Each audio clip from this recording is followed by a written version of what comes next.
মরণ পাখি যেদিন এসে করবে ডাকাডাকি, মরণ পাখি যেদিন এসে করবে ডাকাডাকি, থেমে যাবে জীবন তোমার, বন্ধ হবে আঁখি, থেমে যাবে জীবন তোমার, বন্ধ হবে আঁখি। মরণ পাখি যেদিন এসে করবে ডাকাডাকি, মরণ পাখি যেদিন এসে করবে ডাকাডাকি, থেমে যাবে জীবন তোমার, বন্ধ হবে আঁখি। ওরে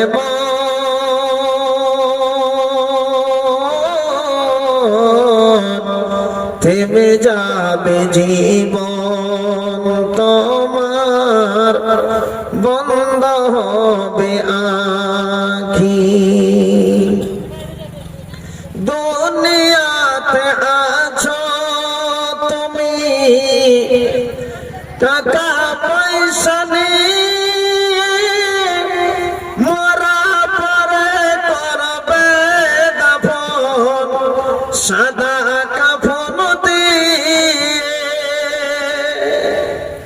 দুনিয়াতে আছো তুমি টাকা কড়ি মরা পরে করবে দাফন সাদা কাফন দিয়ে। টাকা পয়সা থাকবে তোমার, টাকা পয়সা থাকবে তোমার, পরে রবে সবই, থেমে যাবে জীবন তোমার, বন্ধ হবে আঁখি। মরণ পাখি যেদিন এসে করবে ডাকাডাকি, থেমে যাবে জীবন তোমার, বন্ধ হবে আঁখি। ওরে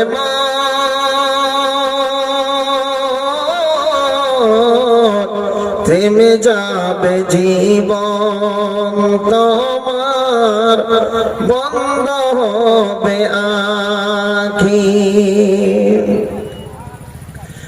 আপন আমল কর ভারী, সময় যার নাই, মরণ পাখি দিলে রে ডাক, কি হবে উপায়। আপন আমল কর ভারী, সময় যার নাই, মরণ পাখি দিলে রে ডাক, কি হবে উপায়। খাঁচা ছেড়ে উড়ান দেবে পাখি, খাঁচা ছেড়ে উড়ান দেবে, কেমনে ধরে রাখি, থেমে যাবে জীবন তোমার, বন্ধ হবে আঁখি। মরণ পাখি যেদিন এসে করবে ডাকাডাকি, মরণ পাখি যেদিন এসে করবে ডাকাডাকি, থেমে যাবে জীবন তোমার বন্ধ হবে আঁখি। উপস্থিত সম্মানিত আজকে জলসার সভার সভাপতি এবং উপমঞ্চে বসে থাকা বিজ্ঞ বিজ্ঞ ওলামায়ে কেরাম, ওলামায়ে দ্বীন এবং বাড়িঘর ছেড়ে দূর দূরান্ত থেকে ছুটে আসা আল্লাহর ভালোবাসা, আল্লাহর ঘরের ভালোবাসা, নবীর ভালোবাসায় বসে থাকা ইসলাম দরদি ভাইজানেরা এবং পর্দার আড়ালে মা বোনেরাকে আছে কিনা, পর্দার আড়ালে সিংহর আদরণী বেটিরা আমার, গুণগান শুধুমাত্র আল্লাহর প্রশংসা, আল্লাহর গুণকীর্তন, আল্লাহর দয়া, আল্লাহর মেহেরবানি, আল্লাহর শক্তি, আল্লাহর ক্ষমতা, আল্লাহর যে আল্লাহর দয়াতে আমি এই কাটিয়ারের মাটি থেকে এসে আজকে কিষানগঞ্জের শেষ বর্ডারে এসে হাজির হয়েছি। একমাত্র ক্ষমতা আল্লাহর, আল্লাহর ক্ষমতা, আল্লাহর হুকুম হয়েছে তাই বলে আসতে পেরেছি। যদি আল্লাহর হুকুম না হতো তাহলে আসতে পারতাম না। সে আল্লাহ রাব্বুল আলামিনের কৃতজ্ঞতা জ্ঞাপন করি। সকলে অন্তর থেকে জুবান খুলে মুহাব্বতের সাথে পড়ি আলহামদুলিল্লাহ। তারপর তার প্রিয়তর রাসূল আকায়ে নামদার তাজদারে মদিনা মা আমেনার লাল মরুর দুলাল, ইয়াতীমের বন্ধু, গরিবের সাথী, দয়ারে কান্ডারি মানবের শ্রেষ্ঠ মনে জনাবে মুহাম্মদ রাসূলুল্লাহ মুখ খুলে পড়ে সাল্লাল্লাহু আলাইহি ওয়াসাল্লামের প্রতি কোটি কোটি দরুদ ও সালাম অবিতর্ণ হয়। আল্লাহুম্মা সাল্লি আলাইহি আল্লাহুম্মা বারিক আলা। ব্রাদার ইসলাম, আবার মোহাব্বতের সাথে আবার আমি সকলকে ডাক দিচ্ছি, ভাই যারা রোডে আশেপাশে ঘুরে বেড়াচ্ছেন ওনার কাছে আমি এটা আহ্বান জানাবো, জায়গাটাতে বসে। যারা আজকে এই জায়গাটাতে বসে আছেন এরা কতটা দামি, আর যারা বাজারে ঘুরে বেড়াচ্ছে ওরা নিজে মনে করছে আমরা কতখানি দামি। আল্লাহর নবী বলেছেন যে আল্লাহর কাছে সবচাইতে ওয়া আবগাজুল বিলাদি ইলাল্লাহি আসওয়াকুহা, আল্লাহর নিকটে সবচাইতে নিকৃষ্ট খারাপ জায়গা হলো বাজার, চকচোরাহা, মার্কেট। আপনারা কতটা দামি যারা এখানে কোরআন শ্রবণ করতে বসেছেন, শুনতে বসেছেন। এটা আমার বিষয় নয়, বিষয় থেকে হটে দুটো কথা আপনারাকে বলছি। নানু জান আমার, যারা এই জায়গাটাতে আজকে বসেছেন আপনারা দামি কতখানি। অনেক বড় হাদিস বিশ্বনবী বলেছেন যে আল্লাহর কিছুগুলো ফেরেশতা আছে যারা আল্লাহর জমিনে এসে তারা খোঁজাখুঁজি করে, তারা ঢুঁড়ে দেখে কোন এরকম সভা, যে সভাটাতে কোরআনের আলোচনা হচ্ছে, যেই সভাটাতে কোরআন হাদিসের বয়ান হচ্ছে, এই মতন যখন সভা পেয়ে যায় এক অপরকে ডাক দিয়ে তারা বসে যায়। আর বসে যায় তারা সভাটা শুনে শেষের বেলায় যখন আল্লাহর কাছে তারা হাজির হয়ে যায়, আল্লাহ রাব্বুল আলামিনকে যে বলে, আল্লাহ যখন বলেন কোথায় গিয়েছিলি? গিয়েছিলাম ডোবাডাঙ্গি।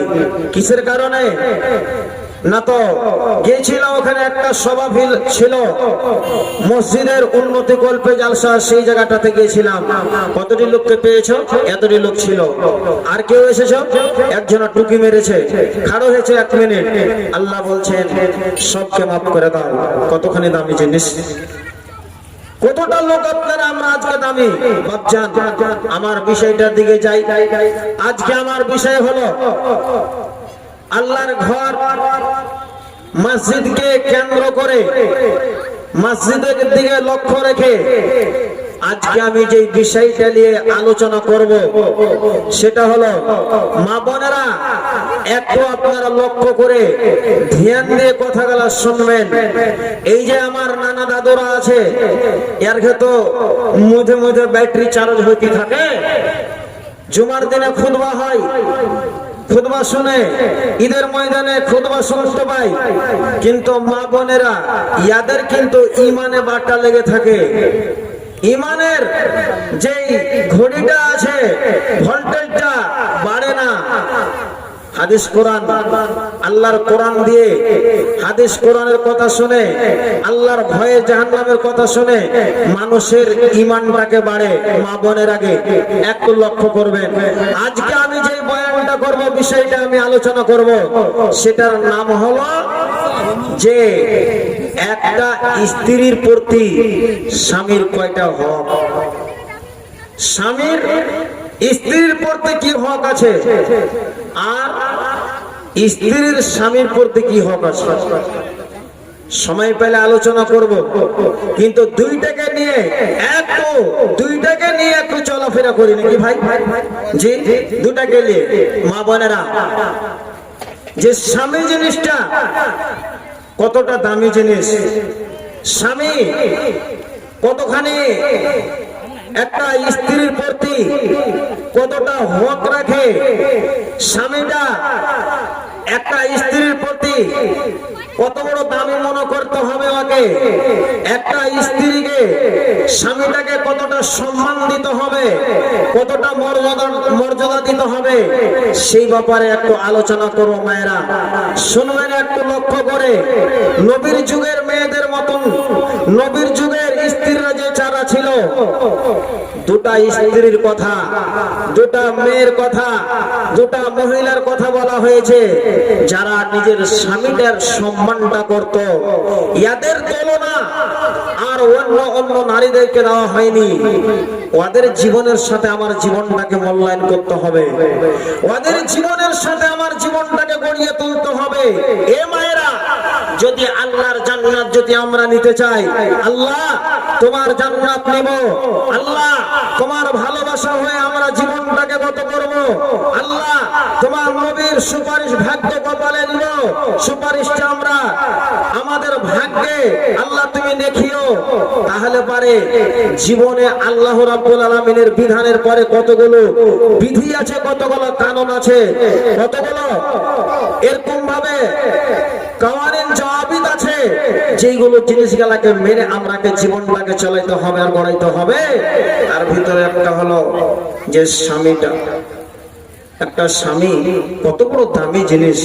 মায়েরা আমার, আল্লাহ রাব্বুল আলামিন বলছেন, বিসমিল্লাহির রহমানির রহিম, আর-রিজালু কাওয়ামুনা আলান নিসা। এ মায়েরা, বেটিরা, বোনেরা আমার শুনুন, আল্লাহ তাবারক ওয়া তাআলা পবিত্র কোরআনের ভিতরে সুন্দর করে এলান করে দিলেন, ঘোষণা করে দিলেন, ও নারীরা, ও মহিলারা তোমরা শোনো, ও সারা জগতের বেটি ছেলেরা শোনো, আমি আল্লাহ তাবারক ওয়া তাআলা তোমার স্বামীটাকে তোমার নিগ্রহ করেছি, তোমার স্বামীটাকে তোমার হাকিম করেছে। রে পুরুষরা, তোমার নারী, তোমার স্ত্রীর হাকিম হলো তুমি, তুমি হলো আমার লিডার, তুমি হলো আমার নিগ্রহ, তোমার নিগরানি করতে হবে, তোমাকে হুকুমতে করতে হবে। ও মহিলার দলেরা, ওরে মহিলারা, তোমরাকে তোমার স্বামীটাকে অনুগতশীল হয়ে মেনে ওর খিদমত গুজার করে তোমাকে মেনে নিয়ে তোমার জীবনটাকে কাটাতে হবে। একটা গাড়ি যদি থাকে, গাড়িটাকে এমনি গাড়িটা চলে না, ওতে ড্রাইভিং লাগে, ড্রাইভিং করার লাগে ড্রাইভারের প্রয়োজন আছে। মা বোনেরা, তোমার জীবনটা চালার জন্য এক ড্রাইভার হলো কে? তোমার স্বামীটা। আল্লাহ তাবারক ওয়া তাআলা একটা স্বামী এবং স্ত্রীর জীবনটাকে গড়ার জন্য দুইটা জিনিসকে আল্লাহ তাআলা মিলিয়ে দিয়েছেন, একটা স্বামী আর পুরুষ দিয়ে এদের জিন্দেগিটাকে চলবে গড়বে। বিনা স্বামী না হলে পারে চলবে না। অতএব যখন স্বামী, আল্লাহ রাব্বুল আলামিন যখন তোমার স্বামীটাকে হাকিমের দরজা দিলেন, নিগ্রহ বললে, তাহলে সেই জিনিসটাকে মেনে চলতে হবে, সেই জিনিসটাকে তাকে মেনে করে আপনার জীবনটাকে কাটাইতে হবে। মা বোনেরা আমার, কতটা নিজের জীবনটাকে মূল্যায়ন করে দেখি। আসেন। তাহলে এক নম্বর যেটা স্বামীর প্রতি স্ত্রীর প্রতি স্বামীটার হক আছে সেটা হলো কি স্বামীর খিদমত করা। এক নম্বর হলো স্বামীর খিদমত করা। নম্বর 2 স্বামীর ফরমাবরদারি করা, স্বামীর কথাটাকে মেনে নেওয়া। নম্বর 3 নিজের স্বামীর মালের হেফাজত করা। নম্বর 4 স্বামীর বিনা পারমিশনে কোনো বেটা ছেলেকে কোনো পুরুষকে বাড়িতে ঢুকতে দিতে হবে না। নম্বর 5 নফল রোজা যদি রাখার প্রয়োজন হয় স্বামীর কাছে পারমিশন নিতে হবে। নম্বর 6 স্বামীর নাশুকরি করতে হবে না। একটা একটা করে ড্রাইভার দিব, বসেন না ভাই, দাঁড়ায় না, দামি কথা বলছি। তোমরাও কোনো বেটি ছেলে রাখবে স্বামী হবে, কেমন করে ড্রাইভিং করতে হবে শিখালো, না হলে পরে দাঁত ছাড়া আর চোখ দেখা করতে করতে জীবনটা কাটা। তো মায়েরা আমার, 1 নম্বর হলো স্বামীর খিদমত করতে হবে। সুবহানাল্লাহ। এ মায়েরা আমার, বেটিরা আমার, আল্লাহর নবী বললেন ওরে আমার যুগের মহিলা, 2 জন মহিলা, 2 জন বেটি ছেলে আল্লাহ যার কথা নবীজি আমার বললেন। 1 নম্বর হলো হযরতে ফাতেমা রাদিয়াল্লাহু তাআলা আনহা, 2 নম্বর হলো হযরতে আসমা বিনতে আওয়াকারের বেটি আসমা। আল্লাহ এই 2 জন বেটি ছেলের কথা বিশ্ব নবী বললেন। হযরতে ফাতেমা রাদিয়াল্লাহু তাআলা আনহা, এ মায়েরা বোনেরা আমার, বেটিরা আমার, শোনোর হযরতে ফাতেমাটাকে আল্লাহ নবী বলেন সাইয়্যিদাতুন নিসায়ে আহলিল জান্নাহ। ও মায়েরা বোনেরা আমার, যতগুলো দুনিয়াতে পৃথিবীতে বেটি ছেলে মহিলা এসেছে, সমস্ত বেটি ছেলে মহিলা আর জান্নাতের ভিতরে সরদারনি হবে আল্লাহুস সামাদ। এই ফাতেমার বিবাহ হযরত আলীর সঙ্গে। হযরত আলী এতটাই গরিব মানুষ, আল্লাহ এতটাই গরিব যে আলীর বাড়িতে সুন্দর একখানা বিছানা নাই, যে আলীর ঘরে পালং নাই, যে আলীর ঘর একটা সুন্দর নয়, যে আলীর জমি জায়গা নেই। আল্লাহ ওই আলীর সঙ্গে হযরত ফাতেমার বিবাহ। এ মায়েরা বোনেরা আমার, হযরত ফাতেমা রাদিয়াল্লাহু তাআলা আনহা হযরত আলীর সঙ্গে যখন নবীজি বিয়ে দিয়ে দিলেন, যখন আলীর বাড়িতে হযরত ফাতেমা চলে গেলেন, আল্লাহুস সামাদ, ওই ফাতেমা আলীর বাড়িতে কাজ করতেন। মায়েরা বোনেরা আমার, কাজটা হলো কি চাকরি পিসতো, জাতা পিসতো, জব পিসতো, গম পিসতো, আর ওই গম পিসে হাত খানাতে এরকম ভাবে খাওয়া হয়ে যায়, ছালা পড়ে যেত। রাত্রের বেলায় হযরত আলী যুদ্ধের ময়দান থেকে আসতো, শিকার করে আসতো, ব্যবসা বিজনেস করে আসতো, ওই হাতে ওই ছালা হাত দিয়ে আল্লাহ হযরত আলীর মাথাতে তেল দিয়ে দিতেন, শরীরটাকে মালিশ করতেন, পা টিপে দিতেন। হযরত ফাতেমার কত কষ্ট হতো, দুঃখ হতো, হাতে ওই ছালাগুলোতে ঘাগুলোতে রক্ত বের হয়ে যেত। আল্লাহ তো হযরত ফাতেমা নিজের স্বামীর খিদমত করতেন। হযরত আলী হযরত ফাতেমাকে ডেকে বলছেন, ও ফাতেমা, ও ফাতেমা, তুমি শোনো, তোমাকে আমি একটা কথা বলছি। তুমি যখন এই হাত দিয়ে চাকরি জাতা পিষতে পিষতে তোমার হাতের হাত দিয়ে রক্ত বের হয়ে যাচ্ছে, ছালা পড়ে গিয়েছে, আমার খিদমত করতে পারা, তাহলে ফাতেমা আমি তোমাকে আমি যুদ্ধ দিচ্ছি, আমি তোমাকে একটা কথা বলছি। কথাটা হলো ও ফাতেমা, তুমি যদি নবীর কাছে যেতে পারো, তুমি যদি নবী মুহাম্মাদের কাছে যেতে পারো, যেই নবীর কাছে অনেক প্রকারের দাসী গোলাম গুলো আসছে, আল্লাহ ওই গোলাম গালা যদি চাইতে পারো ফাতেমা, তাহলে ওই গোলাম গালা যদি পেয়ে যাও, ওই গোলামটা ছাতা ঘুরাবে, জগুলো পিষবে, আর এই হাতের যে ছালাগুলো আছে এইগুলো থেকে তুমি একটু কষ্ট পাবে, আমার তুমি খিদমতটা করতে পারবে, তুমি একটু তো হাতের বিমার গুলো ভালো হয়ে যাবে। যাও যাও যাও ফাতেমা, যে তোমার আব্বার কাছে যে একটা গোলাম নিয়ে এসো। বসেন বসেন जिन हजरात को मेहमान को खाना खिलाने की जिम्मेदारी दी गई है, वो मेहमान आ चुके हैं, उनको खाना खिलाने के लिए जहाँ पर जगह बना गया है वहाँ पर पहुँच जाए। जिन हजरात को खाना खिलाने के लिए जिम्मेदारी दी गई है, मैं उनसे गुजारिश कर रहा हूँ कि अपनी जिम्मेदारी को संभालें। এবার হযরত আলী যখন কথাটা বললেন, হযরত ফাতেমা চিন্তা করে বলছে কথাটা তো ভালোই। এবার হযরত ফাতেমা একদিন এক পা দু পা করে হাঁটতে হাঁটতে হাঁটতে নবীর বাড়িতে চলে গিয়েছেন। যাওয়ার পর ডাক দিয়েছেন হযরত ফাতেমা, নবী যে বাড়িতে নাই, দিনের কাজে গিয়েছে, তাবলীগের কাজ করার জন্য গিয়েছে। আল্লাহ, এ মায়েরা বোনেরা আমার, নবীজি বাড়িতে নাই। আম্মা জান আয়েশা বলছেন, ও বেটি ফাতেমা, বলো মা তুমি কিসের জন্য এসেছো? তোমার কি দরকার আছে? তোমার আব্বাকে কেন খুঁজছো? বেটি রে, তোমার আব্বা নাই, এখন তাবলীগের কাজ করতে গিয়েছে, দিনের কাজে গিয়েছে, এখন তোমার আব্বা বাড়িতে নাই। তবে হযরত ফাতেমা এবার কিন্তু আম্মা জান আয়েশা যখন বললেন, ফাতেমা বলো তোমার কি দরকারটা রয়েছে, কি প্রয়োজন রয়েছে? হযরত ফাতেমা কথাটা আর বললেন না, আবার ওখান থেকে বাড়ি ফেরত আবার নিজের চলে আসলেন। আল্লাহুস সামা, যখন সন্ধ্যা হয়েছে, নবী আমার বাড়িতে ফিরেছেন। বাড়িতে যখন এসেছেন, আম্মা জান হযরত আয়েশা রাদিয়াল্লাহু তাআলা আনহা খাওয়ান দাওয়ার পর এবার কিন্তু সুন্দর করে নবীকে বসে বসে কথাটা বলছে, ইয়া নবী আল্লাহ, ইয়া হাবিব আল্লাহ, নবী মুহাম্মদ, আমি বলতে পারবো না, আপনার কলিজার টুকরা ফাতেমা আপনার বাড়িতে এসেছিলেন, আপনাকে খোঁজাখুঁজি করছিলেন। আমি বলেছি, বেটি রে, তোমার বাবা এখন বাড়িতে নাই, ফাতেমা ফেরত চলে গিয়েছে। যেমন কথাটা শোনা হযরত আল্লাহর নবী জনাবে মুহাম্মদ রাসূলুল্লাহ সাল্লাল্লাহু আলাইহি ওয়াসাল্লাম এবার বেটির বাড়ির দিকে হাঁটতে আরম্ভ করেছে।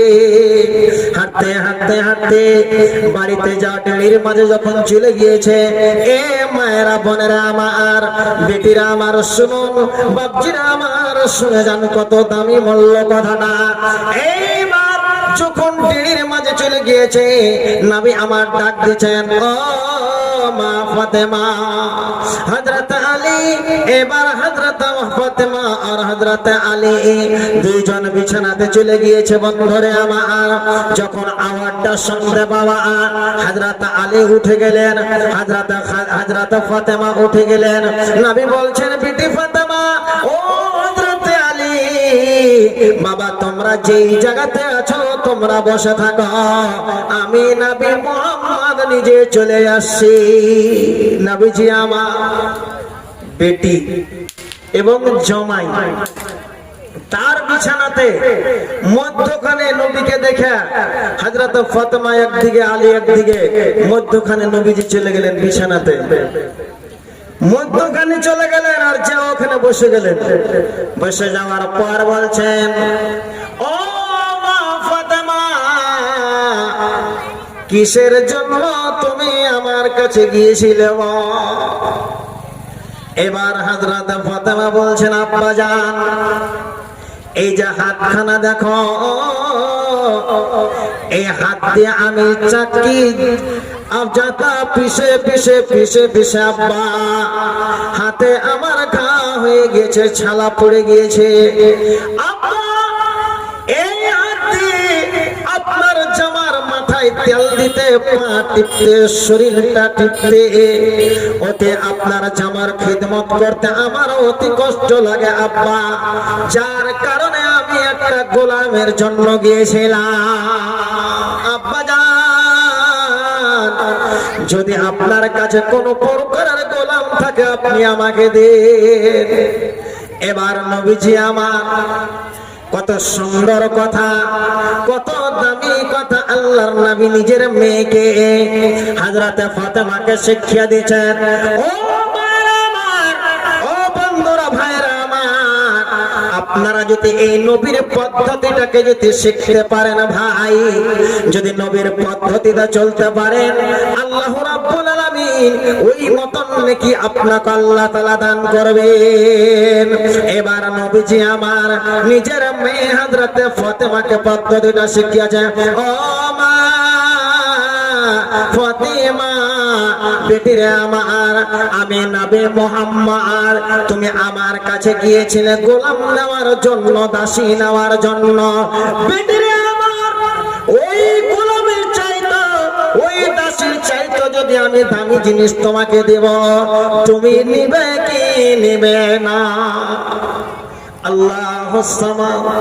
যেমন নবীজি বললেন, সঙ্গে সঙ্গে মা ফাতেমা বলছেন, আব্বা আমি গোলাম চেয়েছি আর আপনি আমাকে গোলামের চাইতে দামি জিনিস দিবে, আমি কেন নেব না? অবশ্যই নিব বাবা, আপনি আমাকে দেন। নবী আমার বললেন, ও বেটি ফাতেমা, যখন তুমি ঈশ্বরের নামাজ পড়ে যখন বিছানায় ঘুমাতে যাবে, তাহলে তখন এই দোয়াটা যদি একবার করে পাঠ করতে পারো রে মা, 33 বার হলো সুবহানাল্লাহ, 33 বার হলো আলহামদুলিল্লাহ, আর 34 বার আল্লাহু আকবার। এই যে তাসবিহটা আছে, এটা যদি পাঠ করে শুয়ে যাও, এটা যদি পড়ে শুয়ে যাও, এটা যদি পড়ে ঘুমিয়ে যাও, ও বেটি ফাতেমা, উটের চাইতো দামি তোমার জন্য হয়ে যাবে। উটের চাইতো, এই দাসীর চাইতো, যে তুমি দাসী নেওয়ার জন্য গিয়েছিলে গোলাম, এর চাইতো দামি হয়ে যাবে। বাপজান, কাজ করে খুব শরীরে কষ্ট হয়ে গেছে, দরদ ব্যথা হয়ে গেছে, তো আপনি রাত্রে বেলায় যখন ঘুমাতে যাবেন, এশার নামাজ পড়ার পরে এই তাসবিহটা পড়ে একবার আপনার শরীর খান্ডাতে হাতটা ফিরিয়ে দেন, দেখি আপনার ব্যথা দরদ হবে কিনা, দূর হবে কিনা। অবশ্যই হবে। মায়েরা আমার, আমি বলতে চেয়েছিলাম যে হযরতে ফাতেমা রাদিয়াল্লাহু তাআলা আনহা এত হাতে এত বড় বড় ঘা হওয়ার পরও নিজের স্বামীর খিদমত করতেন, নিজের স্বামীর শরীরে তেল লাগাতেন, নিজের স্বামীর মাথাটাকে টিপে দিয়ে।